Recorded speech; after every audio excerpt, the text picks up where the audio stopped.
Good morning. I'm going to wait for some people to get here. If you're catching the replay, hashtag replay. I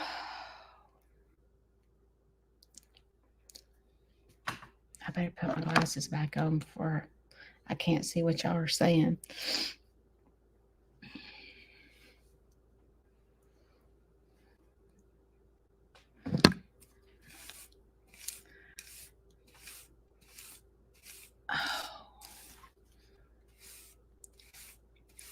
Y'all, I wore my hair in a bun last night to go to sleep, and that caused a train wreck this morning. It caused a total train wreck. Listen, I have been watching the videos from the hurricane disaster. There was this one video. I don't know if y'all saw it. I think it was in North Carolina. Chris, is that where? No, Chris, you live in South Carolina.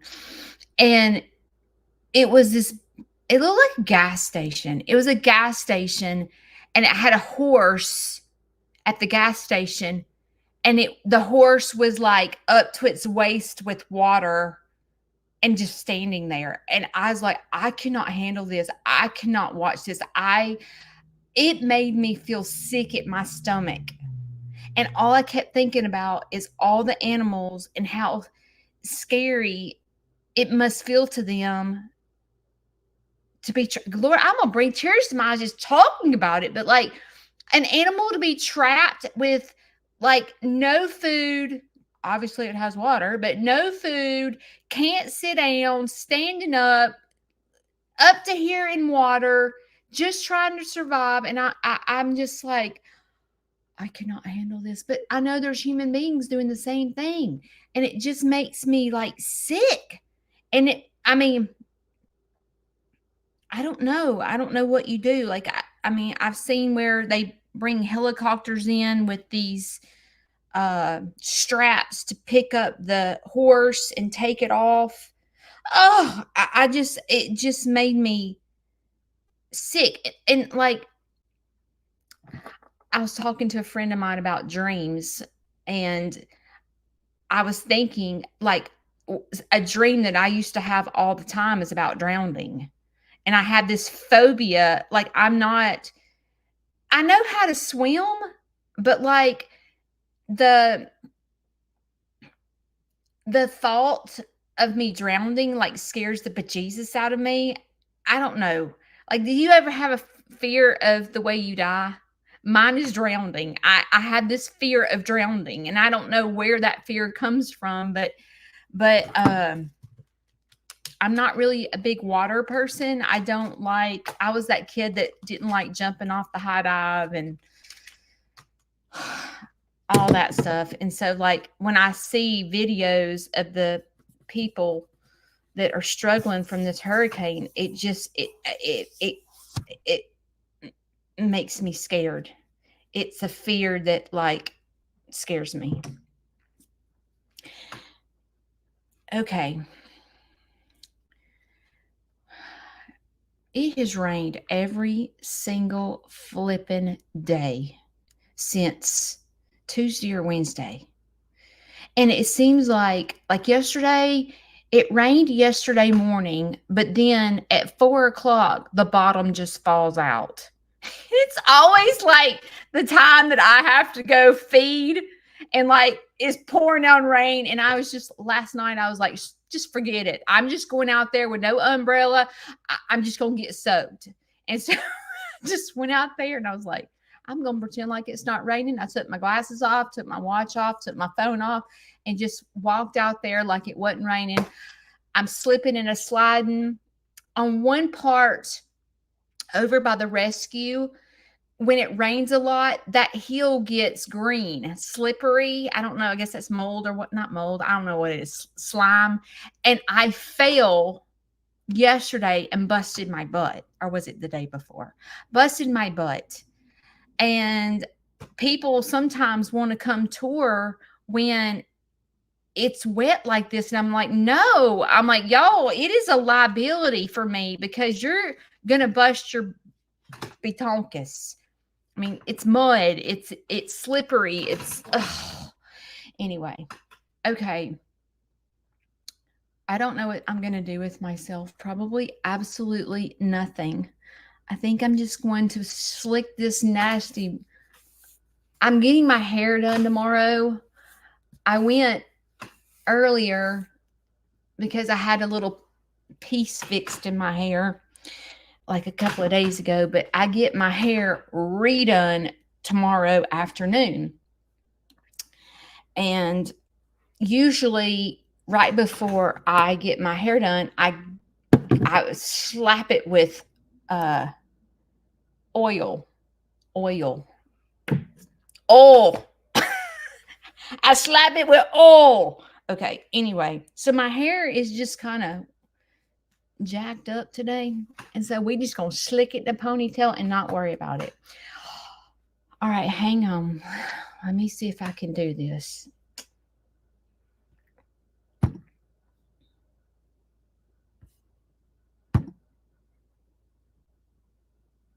Mm-mm.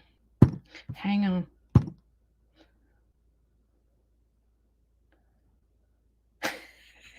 Hang on.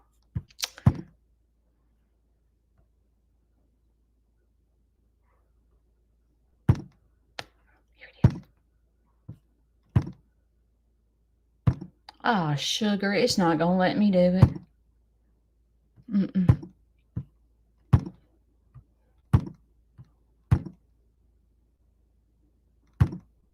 Oh well. I was gonna play because I saw there's only like 30 views on it, so I figured you guys haven't heard it. I know that you watch other creators, and there's this guy on YouTube and Facebook that's making videos for everyone, and he's really good at it. And it's song videos, and he made this song about Aunt Judy, and it won't let me play the video file, so I got to figure that. But tomorrow, there's a guy in my local area that has helped me in the past. Like, he's the one who put my YouTube video together, the little beginning segment, the little ding.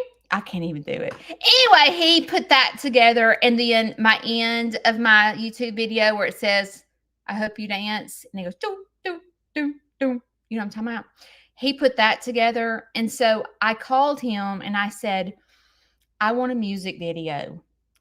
Does that not sound like me with dance and everything? So he's going to come tomorrow, and he's putting together a YouTube a YouTube video of me introducing my animals, because as you get new followers and new subscribers, they feel left out because they're like, "Who's Leroy? What? She has a boyfriend and a husband?" I'm like, "No, boyfriend's my pig." So like, it's a way for new followers and new subscribers to get to know my animals, get to know me, get to know my farm. When I talk about dance, like, what the heck she talking about? When she's talking about her preaching stick, what the crap she's talking about?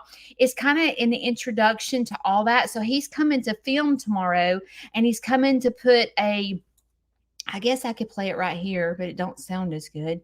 But he's also going to put together a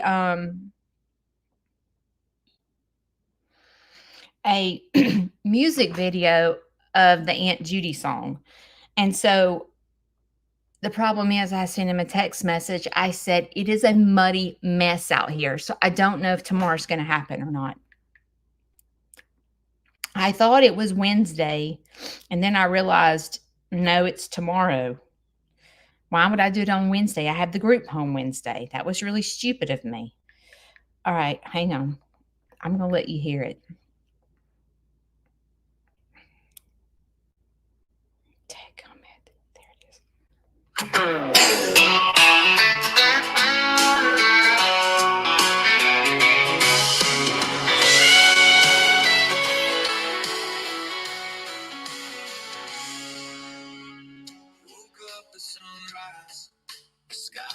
and blue. That's Ned's farmhouse where the love runs true. Yeah, Judy's in the kitchen, coffee in her hand. With wisdom in her heart, she takes a stand.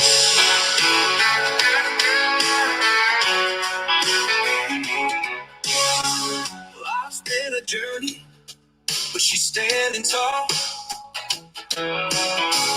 Through every struggle, she's giving it her all. Like those preaching sticks and Coke Zero in hand, she's guiding me to a place I can stand. And Judy has snakes, where her heart never fades. Through every tear we've been beautifully made. She says her story's not done, there's still more to write. Through every dark cloud, God's shining light.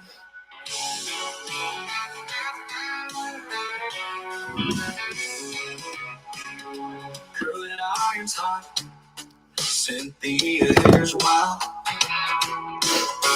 but Aunt Judy looks and gives a note a smile. She's seen the storms, the struggles we face, yet her words lift me up, wrapped in grace. She tells me, darling, don't you lose your way. God's using your pain in the most beautiful way. With every wave of that stick, I feel strength inside. Like Aunt Judy, our lives with faith is my guide. Aunt Judy has snakes, where the heart never fades. Through every tear we've been beautifully made. She says the story's not done, there's still more to write. Through every dark cloud, God's shining the light.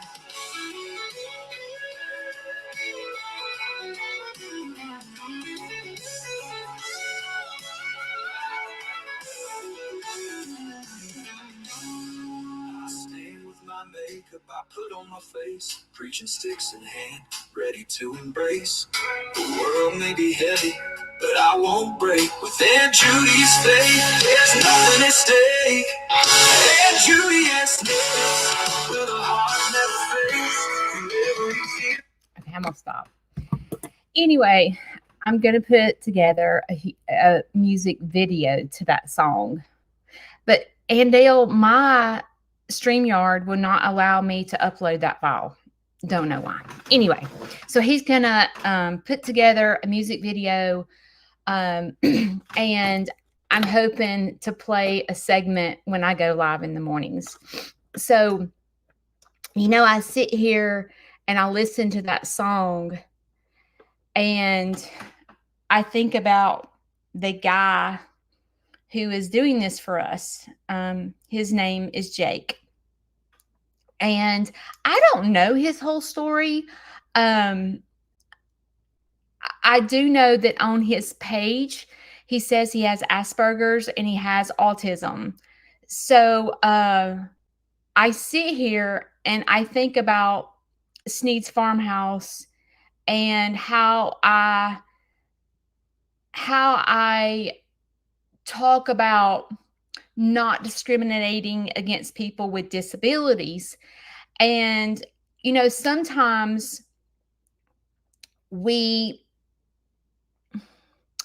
don't understand other people's disabilities, like someone with autism, they can, as a matter of fact, I was on TikTok and I was watching this kid scream and holler it was a kid with autism and they were acting just crazy. And the mom had taken the daughter to the hospital going, what is wrong? Does she have a urinary tract? And there was nothing wrong with her. She was just in an autism, I don't know what you call them, moment.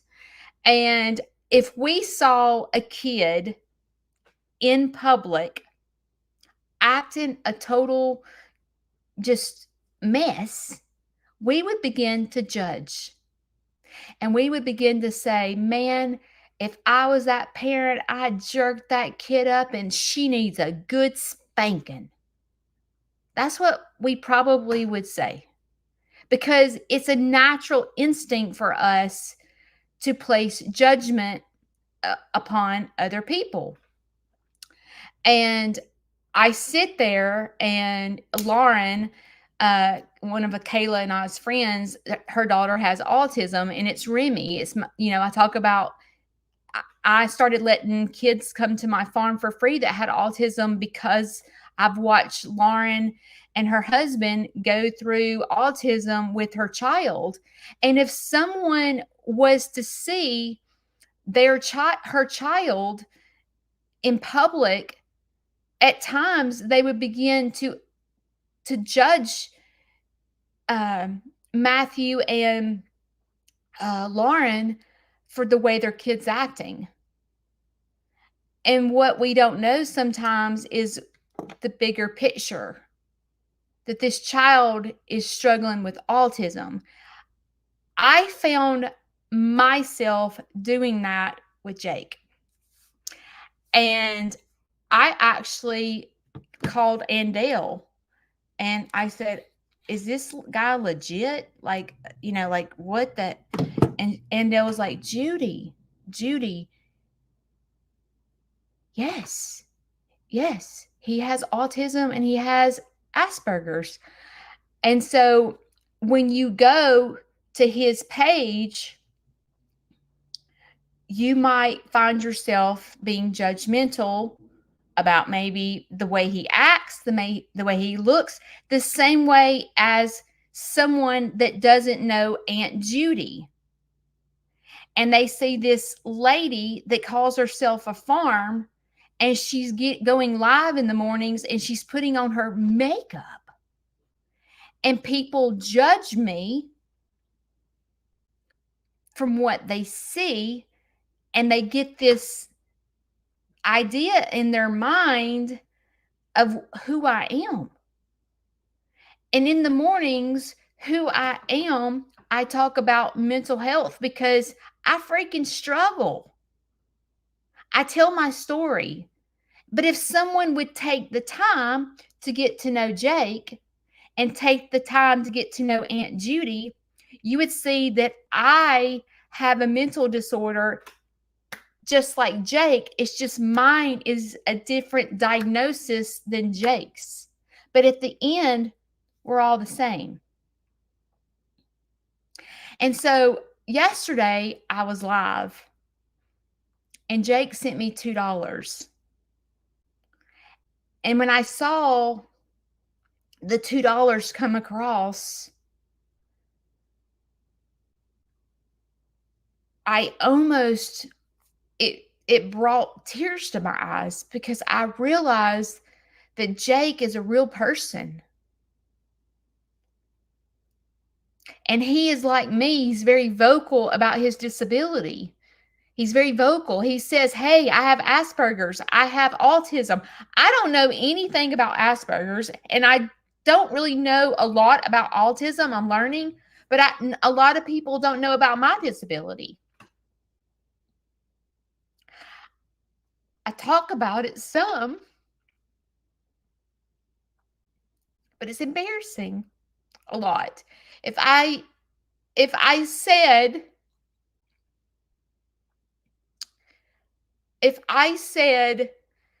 let's just say what things I've been diagnosed with, let's just say judgment would come across me. Judgment would come across me. I don't say, and I just hide in the closet and just be Aunt Judy.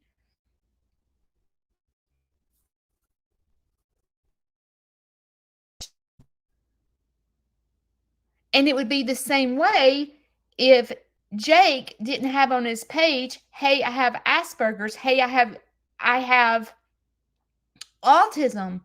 And someone went and saw a picture of him dressed up, judgment would come. It happens to me all the time.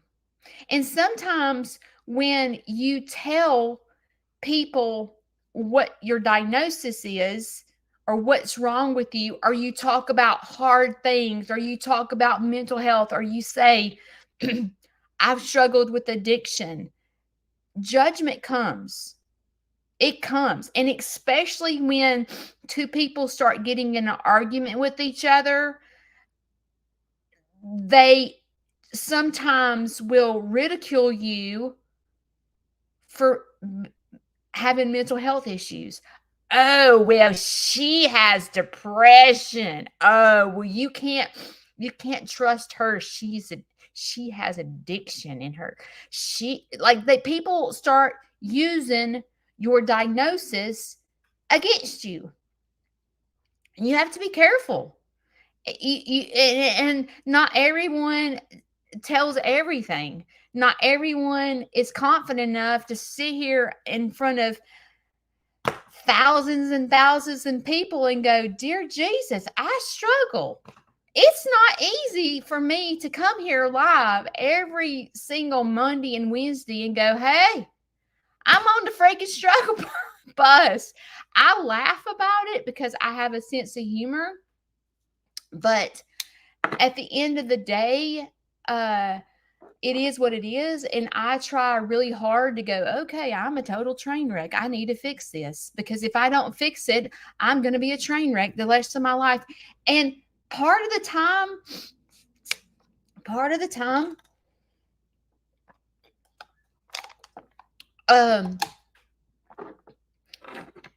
I talk about it's a daily walk. It's a daily walk in the right direction. It is. It's hard as crap. It is hard as crap. It seems so easy to walk up on the double Dutch bus, because the struggle bus is a sad place. It's a lonely place. It's you feel just all alone when you're on the struggle bus. And the double Dutch bus sounds so much more fun than the struggle bus. So why does it struggle? Why do we struggle getting on the right bus in the mornings? I have no idea. I have no idea. Like it seems so easy to put one foot in front of the other. It seems so easy to everyone else but you.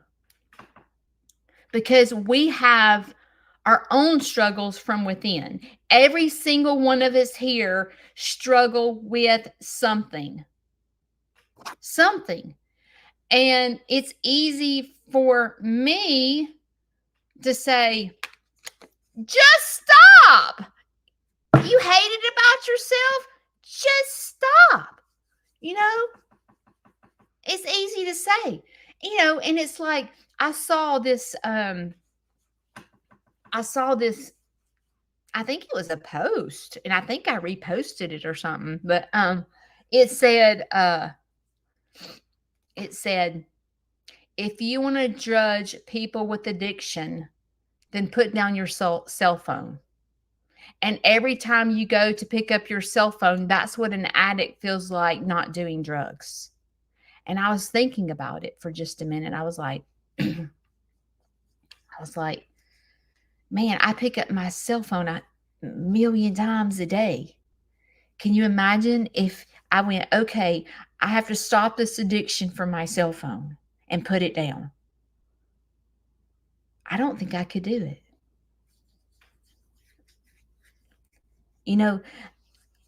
A lot of us are addicted to our cell phones. We are. And, I see posts about like families at the table and everyone is made to put their cell phones down. I think that's a fantastic idea.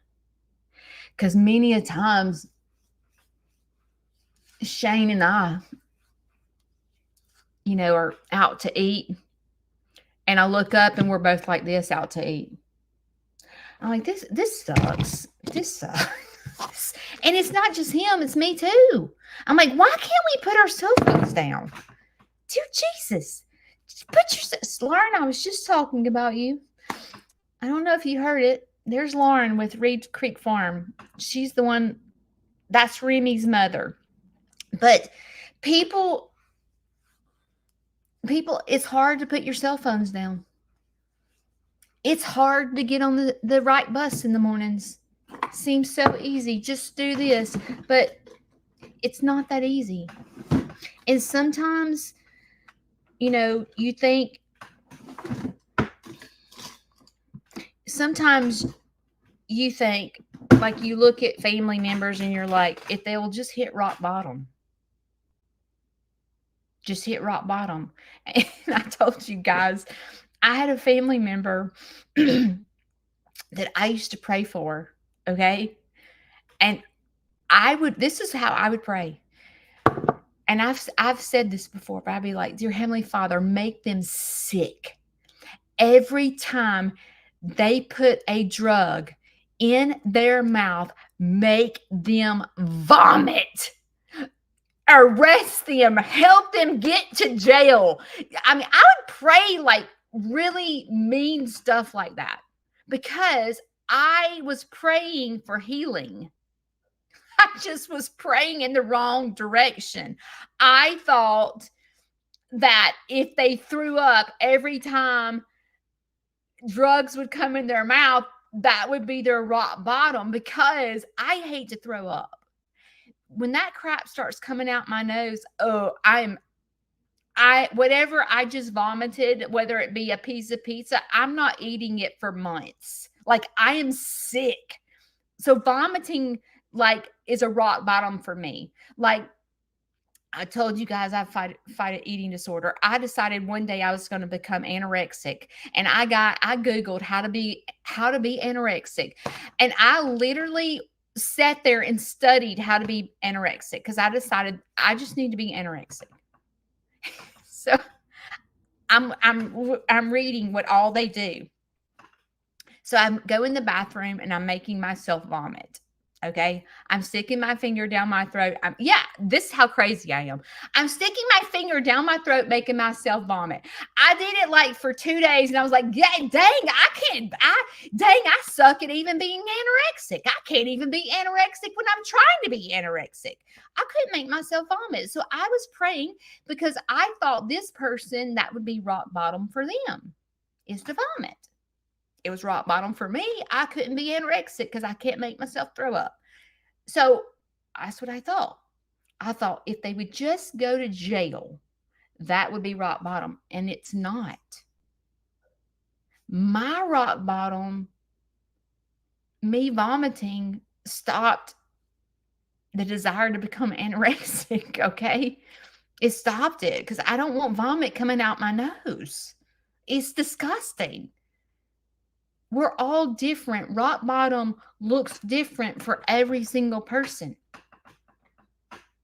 And you, as a loved one, looking at your family members and going, are they ever going to hit rock bottom? Maybe not. I mean, I've talked about my brother many a times. My brother is homeless. My brother has no family. He's left his family. He's lost his business. He's lost everything. He's been in jail. He has no teeth. And that's not rock bottom for him. And me and my other brother are like, what the crap is it going to take? And we have to be okay and go, he may never hit rock bottom. He may die this way. He may never return back to normal. And how can I be okay knowing that I've pretty much have lost my brother, my baby brother? Not rock bottom is different from everyone. And sometimes you have to step back and go, I can't fix this. I can't fix this. No matter how much I try, I can't fix this.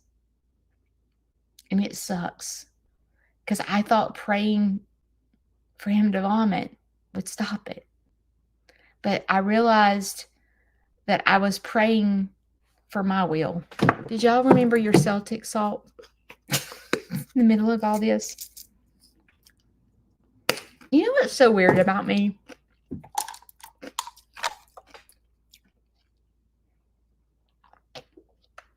We need our minerals. This is what I find odd about me.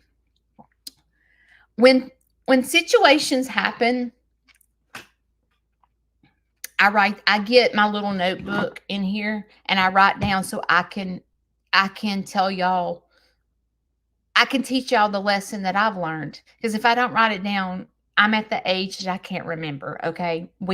People my age and older, we have to write everything down or we're going to forget. So that's what I do. So this morning, no, last night, I just looked over my notes and was like, what am I talking about Monday morning? Because I can't remember. So I wrote down what I was talking about. And then this morning, I had this sudden urge to talk about high school. I was like, oh, well, I'm not talking about what I wrote down. I'm going to talk about high school. And then I get on here live and I ain't talking about any of it. It's like,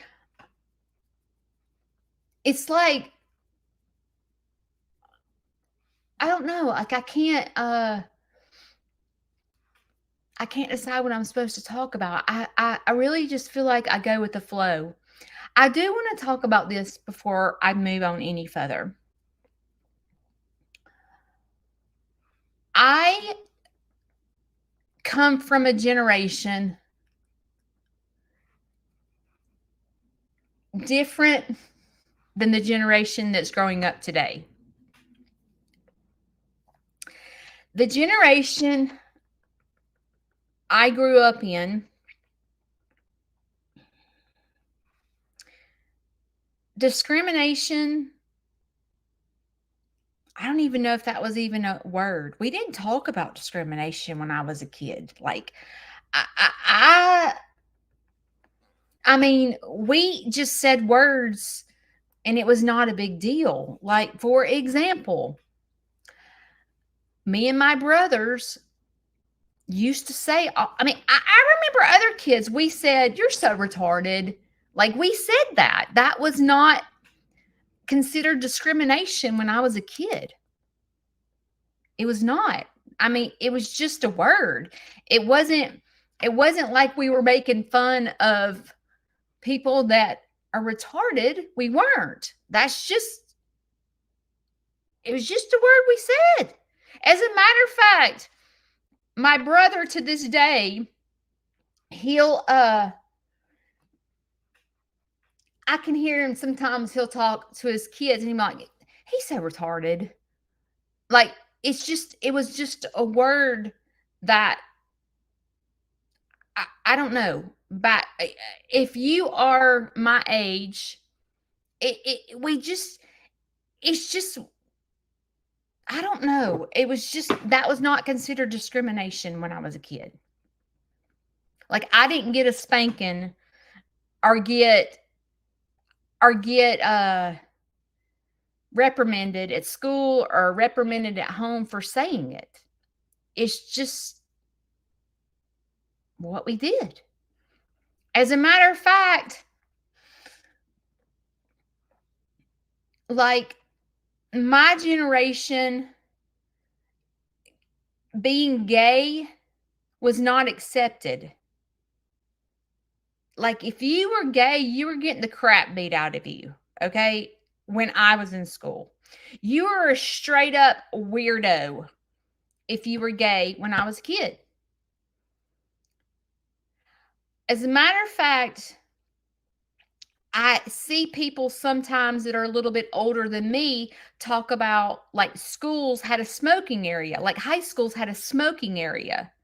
My high school didn't have a designated smoking area, but there was this place that kids went to smoke right after school. Like, you weren't allowed to smoke in school, but as long as you were off the school premises, they couldn't tell you what to do. So, like, people that smoked in high school would all go to this one area. I forgot what the area was called something, and everyone would go in there and smoke.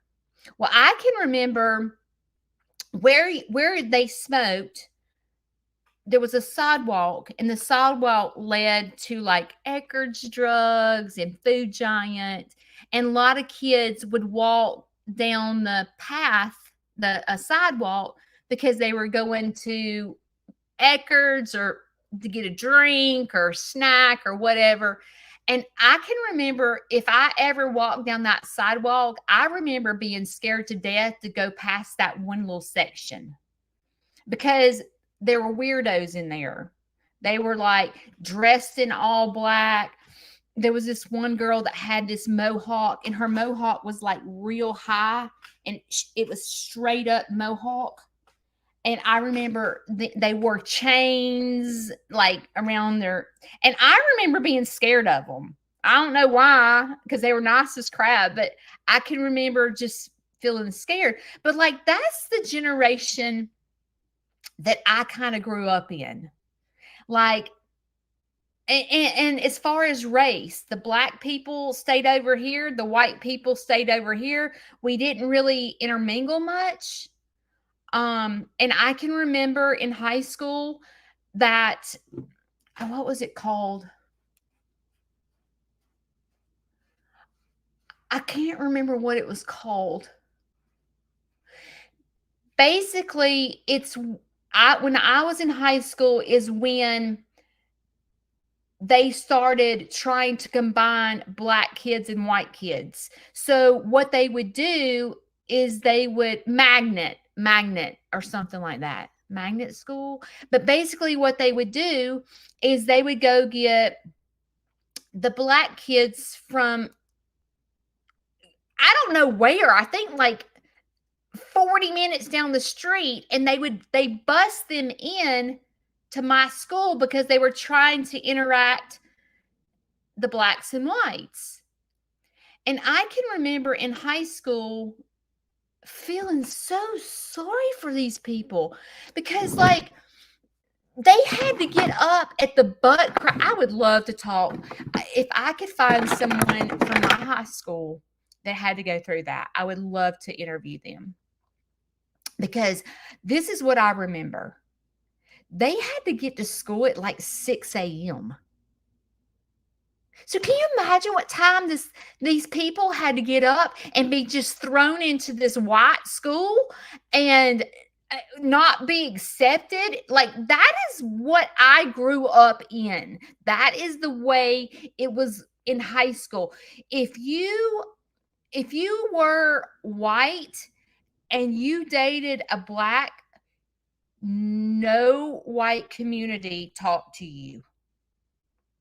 You were considered, I don't know what the right word is, but you just didn't do that. If I would have come home, if I would have come home to and brought a black guy with me to my dad's house, he would have flipped his lid.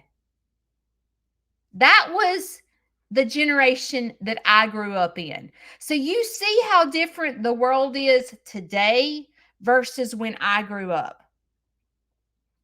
So when I speak of the word teaching people not to discriminate, I'm still learning myself.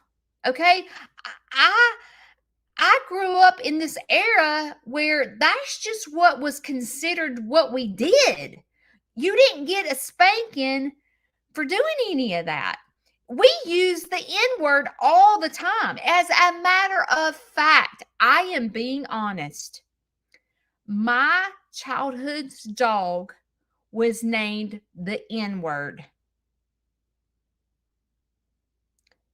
I'm serious. I'm being dead serious right now. That was my dog's name growing up. And that is something I am not proud of. But that's how it was when I was a kid. And no one thought a darn thing about it. You just didn't do it. You just didn't do it. You just didn't do it. And I will tell you, there was a time And I was in my 20s. And I dated a black guy without my family knowing it. My family would have flipped their lid. I don't even think they know it to this day. If my family was watching me right now, they'd be like, wait a minute, you dated a black guy? I did. I did. And I felt ashamed of it because that's how I brought up. I was brought up that that was wrong. And I kept it under the table and never told a soul. I did share it. I did share that information with my youngest son when he was growing up, and I can't really remember why I shared it with him. But anyway, it was something that I was ashamed of. I wouldn't go in public with him. I would not. Because I knew I would get my butt spanked at 20 years old. My dad would have flipped his lid. My mother would have flipped her lid. My brothers would have flipped their lid. And I kept it under the table.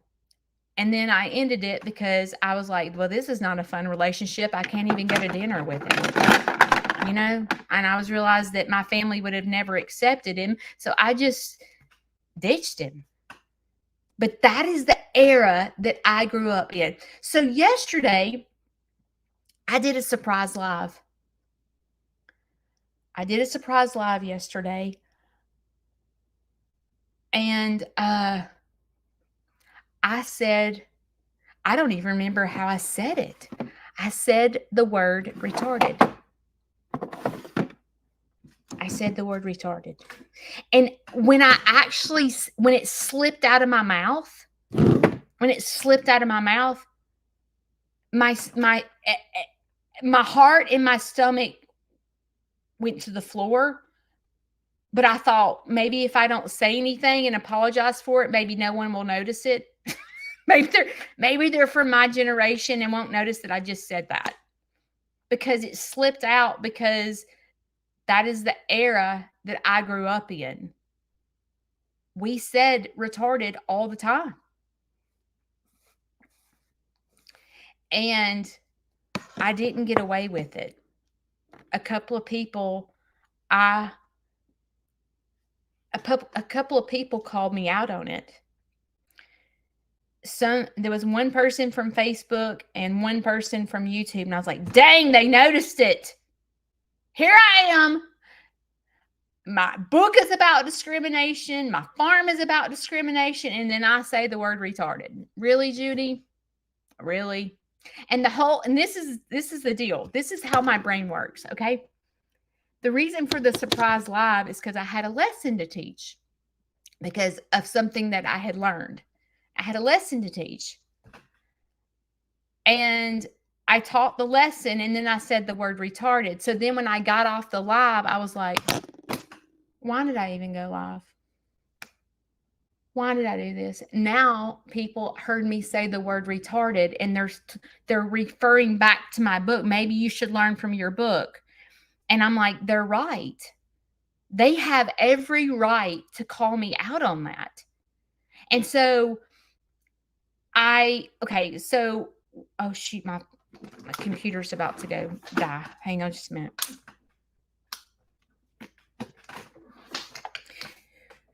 So when they called me out on it, I felt so terrible. And every lesson, it really sucks not being able to see. Is that a bad word too? Hang on. Okay, there we go. So they called me out on it, and this one lady said, you need to go back to your book. And I was like, she's exactly right. I'm glad she said this to me. And I could tell she was a person just like me because she typed it. And then I responded. She typed it. And after I get off my lives, I go scroll through and read the comments real quick because YouTube doesn't post the comments right away. So I try to go, but it won't let me respond on my computer once the StreamYard has ended. Facebook it posts immediately and I see the comments immediately, but I do not see that on YouTube. So the lady said that on Facebook, and I immediately went to my phone to Facebook. I'm like, oh my gosh, I've got to apologize to her. She is completely right. Thank you for calling me out on it. I'm embarrassed. So I went from going, okay, this live was about a lesson, to Judy, you're such a disappointment. You're such a disappointment. You had such good things to say, and then you daggum screw up because you said that word. That is how my brain works.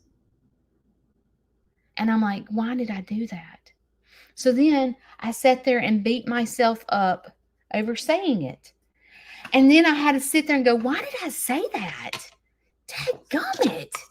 Here I am in the public eye, and I talk about discrimination 24/7, and then I say that word. I'm like, dang, I'm so mad at myself. I mean, like, why should people follow me, and why should people listen to me when I do stupid things? And then when I went to Facebook to respond to her, she deleted the comment. And I was like, she's just like me. She's Judy made over. She felt guilty for telling me that. So now she's deleted the comment. So I found another comment that she had said that said, just be you. And so I was like, I'm messaging her. It won't let me send a private message to someone. I can't initiate the conversation on my business page. I don't know why Facebook does that. So I sent her a message when she said, Judy, just be you. And I said, thank you for calling me out on saying that word. And I was thinking about why I said that word. And I was like, it's because I came from a generation where that was not considered discrimination. Like, y'all got to be gentle with me. I'm learning too. Like, our generation was not like that. And so me being a mother brought up, my kids are, how old are my kids? I think he's going to be, I think my youngest son's going to be 26. No, he's going to be 27. I don't know how old my kids are. They're like almost 30. So they grew up totally different from me. They grew up like, I have 2 kids, and they're the complete opposite of each other. My oldest son is more like how I grew up. Like, he would flip out if I dated a man of color. My oldest son would just be like, because I don't know. But then my youngest son, he is the one who goes, mother, do not say retarded. Mother, that is judgmental. Mother, he corrects me all the time. He is more,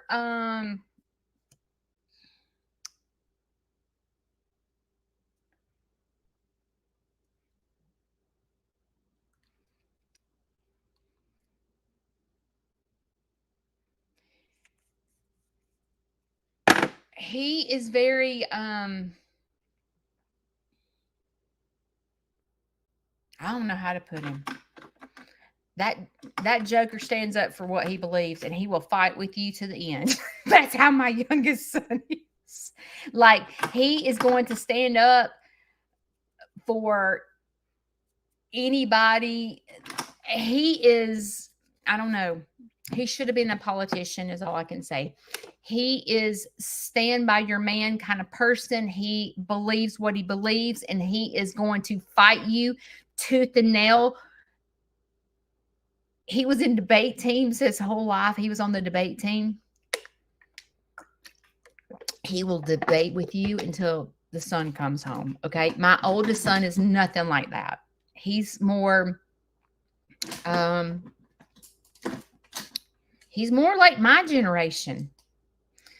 So I've had to learn through my younger son, because I've sat here and watched him his whole life, and I've had to kind of learn what's considered discrimination, because I didn't think saying the word retarded was considered discrimination. It was just kind of understood. That's I still would do anything for someone that had that mental capacity. I wasn't being discriminating against them, but when I said it yesterday and I got called, and then someone on YouTube called me out. She was both followers were sweet as ever calling me out on it. And I'm thankful for both of those followers calling me out on it, because when you're in the public eye, people watch you, people listen to you. And when you screw up, people look at you differently. And sometimes you don't get to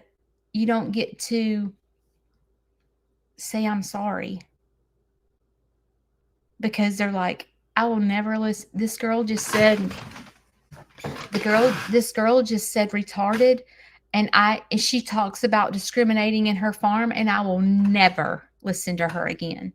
Sometimes you don't get a chance to go, please hear me out. Please don't judge me by what I said. Please listen to me, because they don't give you a chance, because you blew it.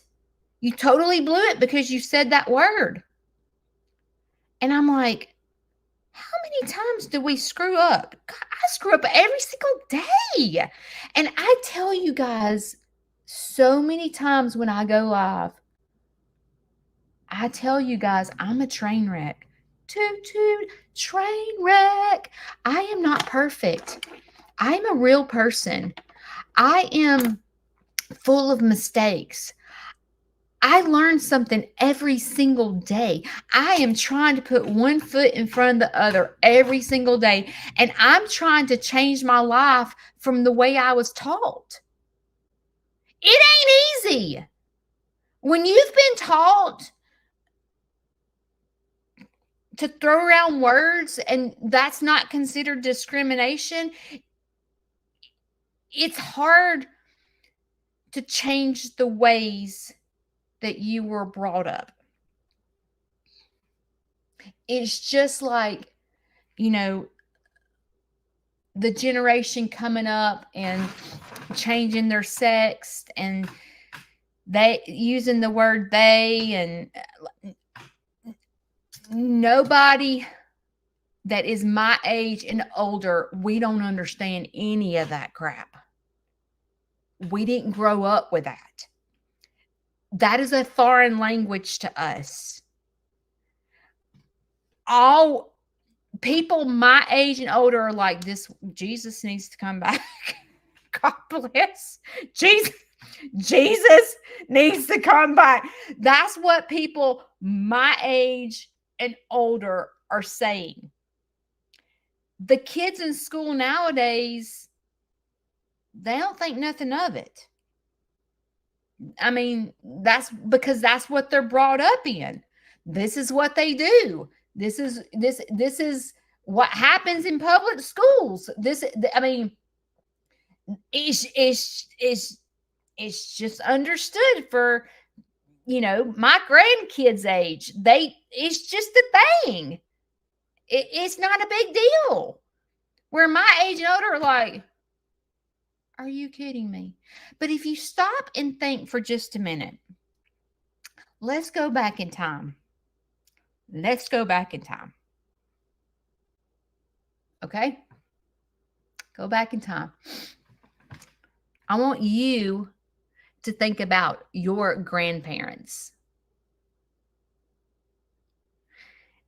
your grandparents watching us be raised.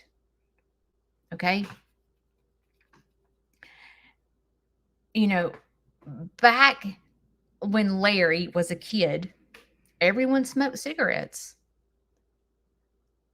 Everyone smoked cigarette. It was not a big deal to smoke a cigarette. I mean, they in high school they had smoking rooms.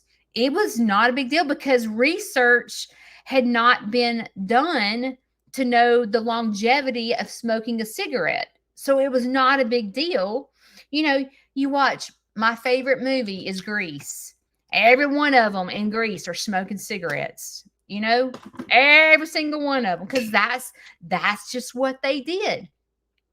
Well, in my era of time, I'm trying to think what was different. Like, I'm sure if I set down my grandparents, I'm sure my grandmother would have been like, Greg and Judy and Bobby are train wrecks. Like, they're freaking train wreck. I'm sure life was so different for my grandparents. Oh, I probably know what my grandparents would say about us. They're spoilt rotten. They don't know what hard work is. I used to have to travel.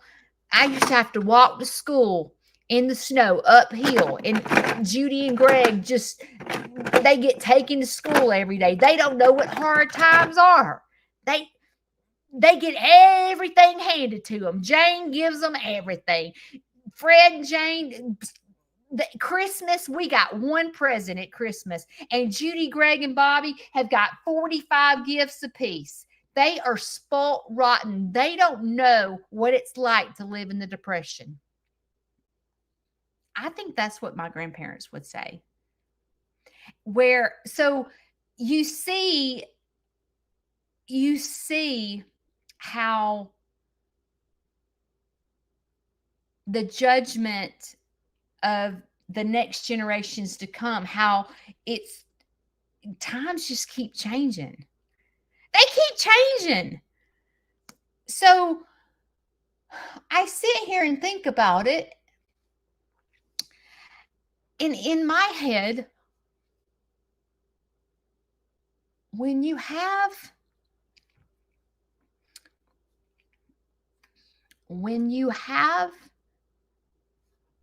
okay, I gotta think of how to say this.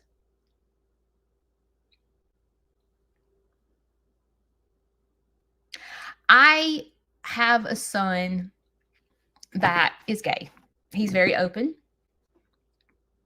Do I understand it? No, I do not. I don't understand. Like, I don't know. I don't understand. I want him to experience love, you know, but this is who he is. He's gay. He's very open. He don't care. He don't give a flip what people think of him. He is nothing like me. Nothing. It's hard to believe that I raised him because he is the complete opposite. He's like me in a lot of ways, but he's also the complete opposite because he stands his ground. And when you are a mother, let's just say, of the next generation, and they come home with, when my son comes home with a man of color and also gay, and you're raised like me, that's all wrong, and you're gonna get the crap beat out of you, you're like, oh dear Jesus. I've had to learn, like, with this whole they and all this stuff, I've had to see, because his friends, a lot of his friends, go by they or whatever. the pronoun she and it's the he, and I'm like, dude, I don't get it. And he'll correct me, and I'm like, stop, teach me. I don't understand. I don't understand any of this. But when you have a family member that is a different generation than what you've been taught, things are different when it's your child. Because I have choices. I have choices. And my choices are, I can disown him and tell him he's going straight to hell. And I can turn my back on him. And I can preach to him to the I don't accept it. This will not happen in my house. You will not do this in front of me. Blah, blah, blah, blah, blah, blah, blah. I had that choice. Or I had the choice to go, I don't understand, but I love you. Just because you say, I don't understand, I love you, does not mean that you completely agree with the way they live their life. But until you're a mother of someone that gets judged 24/7, you may not understand. And there's some parents that would say, I disown you. I've seen it. I've watched some of my son's friends, parents, and family totally disown them. And I've seen both sides. I've seen acceptance and I've seen rejection. And I know for me, and watching this, I was raised this way, and my children are this way. There's been many times where I'm like, Jesus, please come back. But would you heal him first before you come back? Like, please. But then I have to stop myself and go, well, who are you, Jack Leg? Are you Lily White? If I sat down and told my kids all the sinful things I had done my whole life, my kids would be like, I was a wild child. I ain't gonna lie. I was the girl up on the bars dancing, acting a fool. Like, yeah. I mean, I've been married 4 times. You think they're going to follow me for marriage advice? No, I'm a train wreck. So if I sit down and if I got out of my son's business and go, that's his life. That's between him and God. I'm going to love him for who he is. And I'm a lot of you are going to disagree with me. A lot of you are going to disagree with me. And before you slap judgment upon me, you're not in my shoes. But if my son was in a drag show, I would be on the front row cheering him on. I would. Because I don't look at drag. Drag to me is an art. I don't think it's sick. I think to me, it's an art. It is so freaking cool how they can dress up like that and perform like that. Now, that's just me. Not everyone's going to agree with me, and that's okay.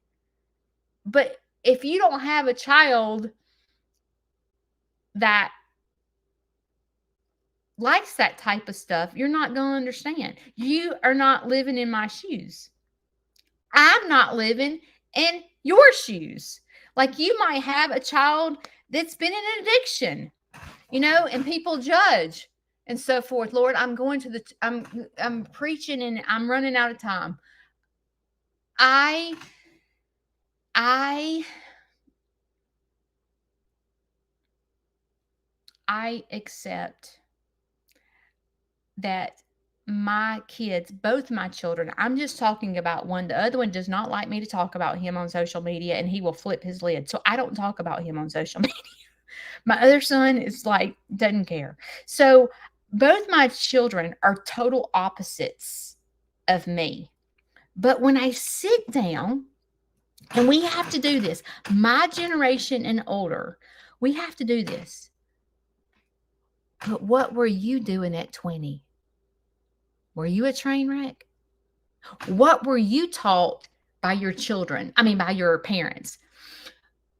What if you had your own brain and formed your own opinions? And you formed your own opinions that were a bit different from the way you were raised. Would your parents be like, where'd she come from? She's the black sheep of the family. What would happen? What would happen? And I'm not saying that we should accept society for the way it's going. I'm not saying that at all. It's hard to understand. Our generation is like, Jesus, if you don't hurry up and come back, these people are going to get worse and worse and worse. But if you, instead of looking at the future, go pick up the Bible. You know, I told you guys, I set a goal for myself where I was going to read the Bible all the way through before I was 50, and I did. And when I read, I can't remember what chapter this was in. It was like reading a sex novel. I was reading the Bible and I was like, dear Jesus, this is in the Bible? And basically what happened, and y'all can help me say where this is at, but it was about these two girls, and I can't remember their name. I think it was Rachel. I can't remember. They got their dad drunk to have sex with him. This is in the freaking Bible, y'all. And we think their generation is a train wreck. Let's go all the way back to the Bible. We all been a train wreck for years and years and hundreds of years.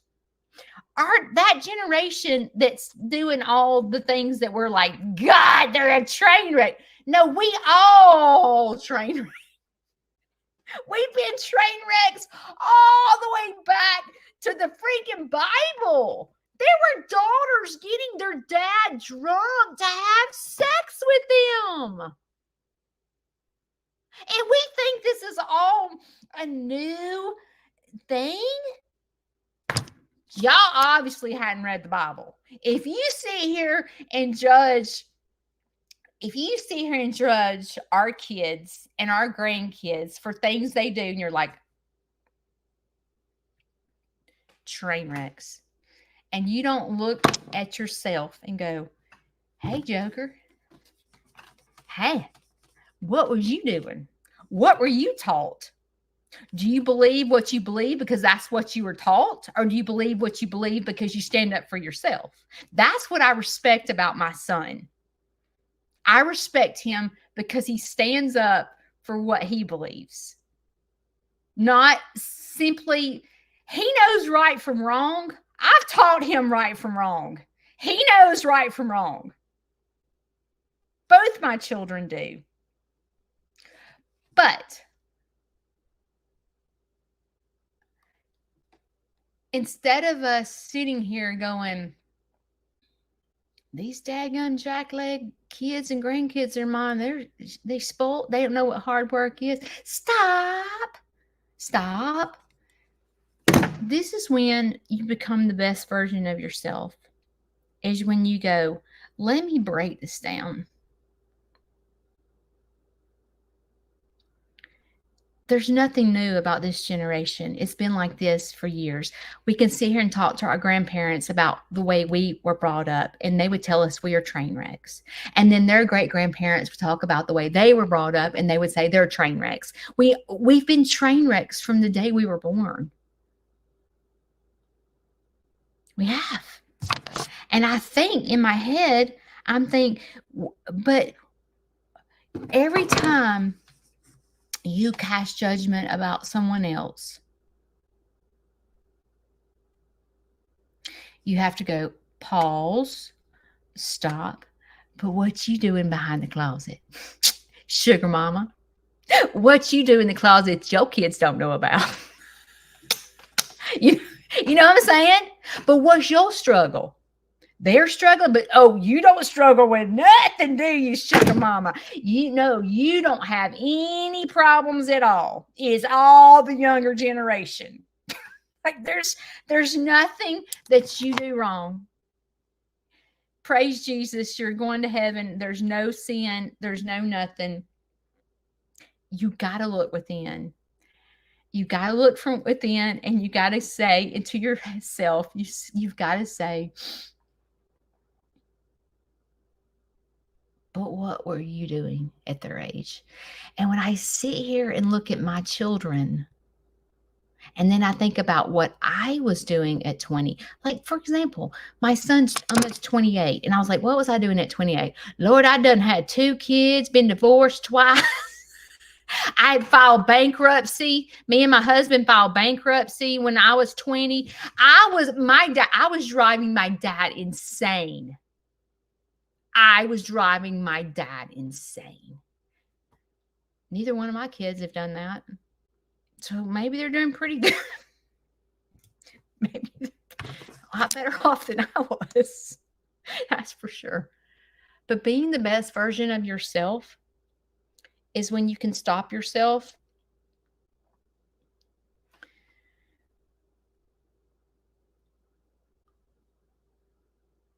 When you can stop yourself in the middle of the track.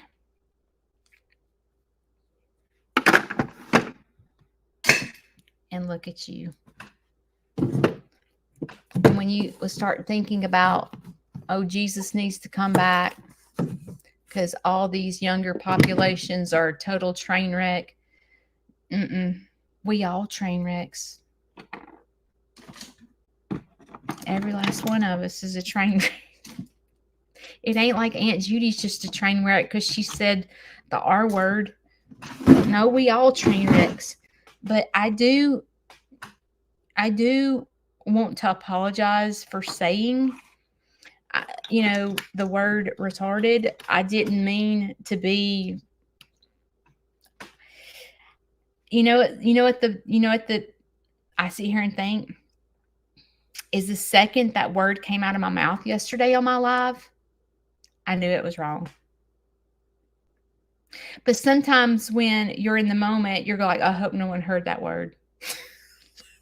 No one heard what I just said. I hope no one heard, but they did. And I apologize for saying that, but just know that I'm a work in progress. I'm not perfect.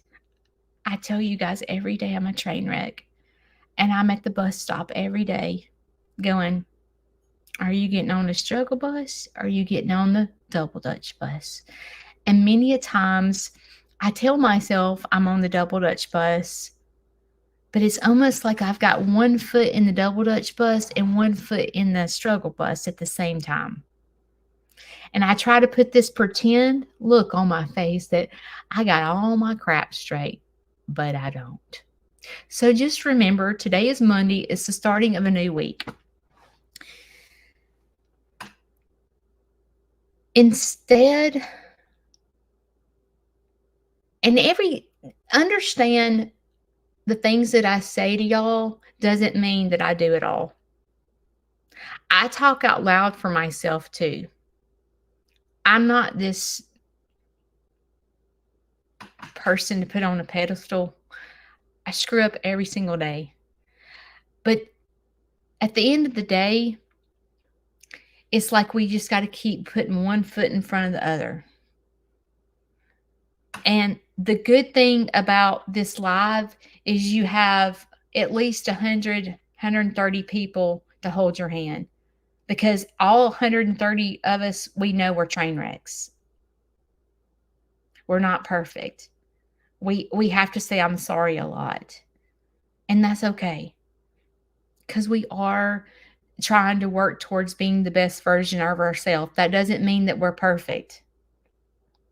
But noticing your mistakes and noticing what your ownership is and being able to say, I'm sorry, is, first of all, I want to say this. Thanks for allowing me to say I'm sorry for saying that word, because not everyone gives me a second chance, a third chance, a fourth chance, a fifth chance, a sixth chance, whatever chances. Not everyone is going to give you the opportunity to say I'm sorry. And today I want to say I'm sorry. So, guys, thanks for joining me this morning. Make a difference in someone's life.